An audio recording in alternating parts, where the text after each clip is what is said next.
सही कहा है किसी ने, चिंता और चिता में सिर्फ एक बिंदु का फर्क होता है। इस दुनिया में कुछ लोग बेवजह चिंता करते हैं, बिना किसी कारण ही अपने आप को और मन को परेशान करते रहते हैं। चिंता हमें बीमार करती है। आज की इस कहानी में हम सीखेंगे कि क्यों हमें बेवजह चिंता नहीं करनी चाहिए। एक गांव में एक किसान था जिसे एक बहुत ही बुरी आदत लग चुकी थी, और वह आदत थी बेवजह चिंता करने की। वो हर समय किसी ना किसी चीज की चिंता करता ही रहता। वो हर समय सोचता रहता कि कहीं मेरे साथ कुछ गलत ना हो जाए, जबकि उसकी जिंदगी में अभी तक सब कुछ ठीक ही चल रहा था। उसके पास एक बड़ा सा खेत था जिसमें अच्छी खासी फसल हो जाती थी। खेती करने के लिए 2 बैलगाड़ियां थीं, एक अच्छा घर था, एक पत्नी और 2 प्यारे बच्चे थे। लेकिन फिर भी वो किसी ना किसी अनहोनी के बारे में सोचकर बेवजह चिंता करता रहता। कभी सोचता कि अगर मेरी फसल में कीड़े लग गई तो क्या होगा, अगर आवारा पशुओं ने फसल को बर्बाद कर दिया तो क्या होगा, अगर सूखा पड़ गया या अत्यधिक बारिश हो गई तो मेरी फसल खराब हो जाएगी। ऐसे ही वो भविष्य की अन्य बातों के बारे में सोचकर बेवजह चिंता में डूब रहा था। जैसे कि कहीं खेती के समय मेरे बैल बीमार ना पड़ जाए, मेरे बच्चों का भविष्य कैसा होगा, कहीं बुढ़ापे में मुझे कोई बड़ी बीमारी ना हो जाए, मेरे बच्चे बुढ़ापे में मेरा ख्याल रखेंगे भी या नहीं, वगैरह वगैरह।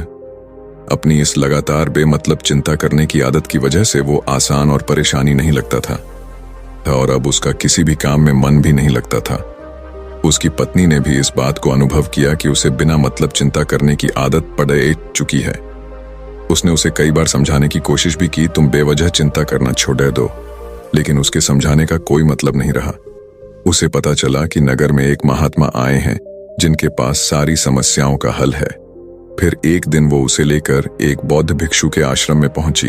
बौद्ध भिक्षु बहुत ही बुद्धिमान और ज्ञानी व्यक्ति थे। किसान और उसकी पत्नी अपनी सारी समस्या बौद्ध भिक्षुओं के समक्ष रख दी। किसान ने कहा, महात्मा, मैं हर समय किसी न किसी बात की चिंता करता रहता हूँ। मैं ज्यादातर उन बुरी चीजों के बारे में सोचकर चिंतित होता रहता हूँ जो अभी तक मेरे साथ हुई भी नहीं। किसान की समस्या को पूरे ध्यान से सुनने के बाद बौद्ध भिक्षु ने कहा, ठीक है, तुम दोनों कल सुबह आना और फिर मैं तुम्हें तुम्हारी समस्या का समाधान बता दूंगा। अगली सुबह जब किसान और उसकी पत्नी बौद्ध भिक्षु के आश्रम में पहुंचते हैं तो देखते हैं कि बौद्ध भिक्षु बहुत ही चिंतित अवस्था में जमीन पर पालथी मारकर बैठे हुए हैं और उनके सामने एक दूध से भरा गिलास रखा हुआ है। बौद्ध भिक्षु बार बार उस दूध के गिलास की तरफ देख रहे हैं और फिर कभी अपना हाथ अपने सिर पर रखते तो कभी जमीन पर वो बहुत ही चिंतित और बेचैन दिखाई पड़े थे। ये देखकर किसान ने पूछा, महात्मा, आप इतने परेशान क्यों लग रहे हैं? आपके समक्ष दूध रखा है, आप इसे पी क्यों नहीं लेते? महात्मा बोले, मुझे चिंता हो रही है कि कहीं इस दूध को बिल्ली ना पी जाए या फिर मैं कहीं जाऊं और तो क्या पता या दूध कहीं गिर जाए।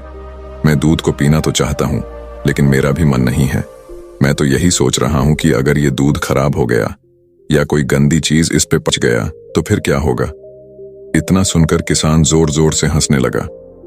किसान ने हंसते हुए कहा, इसमें इतनी चिंता करने वाली कौन सी बात है? ये दूध ही तो है। अगर इसे बिल्ली ने गिरा दिया या ये खराब हो गया या फिर किसी ने इसे पी लिया तो क्या हो गया? ये आपको दोबारा मिल जाएगा और वैसे भी आपका चिंता करना व्यर्थ है, क्योंकि ना तो अभी इसे बिल्ली ने गिराया है, ना ही खराब हुआ है और ना ही अभी इसे किसी ने पिया है, और हो सकता है कि भविष्य में ऐसा हो भी ना। किसान के मुंह से ये बातें सुनकर बौद्ध भिक्षु मुस्कुराए और बोले, मैं भी तो तुम्हें ही यही समझाने का प्रयास कर रहा हूं कि भविष्य की उन घटनाओं की चिंता करना व्यर्थ है जो अभी हमारे साथ हुई ही नहीं और बहुत बड़ी संभावना है कि वो कभी होगी भी नहीं, और अगर हो भी गई तो जिस चीज को तुम एक बार हासिल कर सकते हो उसे तुम दोबारा भी हासिल कर सकते हो, और अगर नहीं कर पाए तो कोई बात नहीं, क्योंकि समस्याओं के आने के साथ ही उन समस्याओं का सामना करने की हिम्मत भी अपने आप ही आ जाती है। ये बातें सुनने के बाद किसान को लगा जैसे किसी ने उसके गाल पर एक थप्पड़ मारकर उसे नींद से जगा दिया हो। उसे महसूस हुआ कि वो भी तो यही गलती कर रहा है, वो भी तो भविष्य की उन घटनाओं के बारे में सोचकर चिंतित हो रहा है जो अभी तक घटी ही नहीं और शायद कभी घटेगी नहीं। वो और फिर बौद्ध भिक्षु के चरणों में गिर पड़ा और कहने लगा, इतनी आसान में मुझे मेरी गलती का एहसास करवाने के लिए आपका बहुत बहुत धन्यवाद और मैं आज से पूरा प्रयास करूंगा। मैं बेवजह चिंता करना बंद कर दूंगा। जापान में एक लोकप्रिय कहावत है, अगर तुम चल रहे हो तो सिर्फ चलो, अगर तुम खा रहे हो तो सिर्फ खाओ, लेकिन एक समय में सिर्फ एक ही काम करो, चिंता न करो। इस लोकप्रिय कहावत के अर्थ ने मुझे हैरान कर दिया था और सच कहूं तो मुझे ऐसा लगता है कि कहावत के अर्थ में ही वो राज छुपा है जिसे अगर किसी ने अच्छे से समझ लिया और अपने जीवन में उतार लिया तो वो चिंता के बंधन से ही हमेशा हमेशा के लिए मुक्त हो जाएगा। इस कहावत के अर्थ के बारे में हम आगे बात करेंगे, लेकिन उससे पहले देखते हैं कि हमारे दिमाग में इस तरह के विचार ज्यादा चल रहे होते हैं। पहला, क्या मैंने ये काम सही से किया? दूसरा, क्या मैं इसे और बेहतर कर सकता था? तीसरा, इसका परिणाम क्या होगा? और चौथा, लोग मेरे और मेरे काम के बारे में क्या सोच रहे होंगे? ये ऐसे कुछ विचार हैं जो हमारे दिमाग की सिस्टम में ज्यादातर समय चलते रहते हैं, लेकिन हमें पता नहीं चलता क्योंकि हमने इन विचारों के साथ जीना सीख लिया है और हमारा दिमाग काम भी ऐसे ही करता है कि अगर हमने इसे किसी काम को कई बार करवा लिया तो फिर ये उसे अपनी आदत बना लेता है और फिर हमारे चाहे बिना भी उस काम को करने का प्रयास करता है। शुरुआत में तो हम किसी भी काम को अपनी इच्छा से पूरे होशो हवास में करते हैं, लेकिन बाद में वो हमारी आदत बन जाता है और फिर हम बस बेहोशी की हालत में बिना सोचे समझे उस काम को करते चले जाते हैं। जब एक बच्चा छोटा होता है तब उसे पता नहीं होता कि चिंता क्या है, लेकिन जैसे ही वो बड़ा होता है माँ बाप कहना शुरू कर देते हैं, बेटे आपको होमवर्क करना है, आपको उसकी चिंता नहीं हो रही, आपके एग्जाम आने वाले हैं, आपको उसकी चिंता करनी चाहिए। और ऐसे ही न जाने कितनी सारी चीजों के लिए बच्चों के आसपास के लोग उसे चिंता करने के लिए कहते हैं और वो छोटा बच्चा इस बात को मान लेता है। ये अच्छा, किसी भी काम को करने के लिए हमें उसकी चिंता करनी पड़ती है और फिर वो भी किसी काम की घटना के बारे में बार बार सोचने लगता है। शुरुआत में तो वो ये काम जानबूझकर करता है, लेकिन धीरे धीरे उसका मन इसे अपनी आदत बना लेता है और फिर ना चाहते हुए भी उसका मन एक ही विचार के बारे में बार बार सोचता रहता है और फिर वो अपनी पूरी जिंदगी चिंता के इस जाल में फंस कर रह जाता है। लेकिन अब प्रश्न ये उठता है कि इसका समाधान क्या है?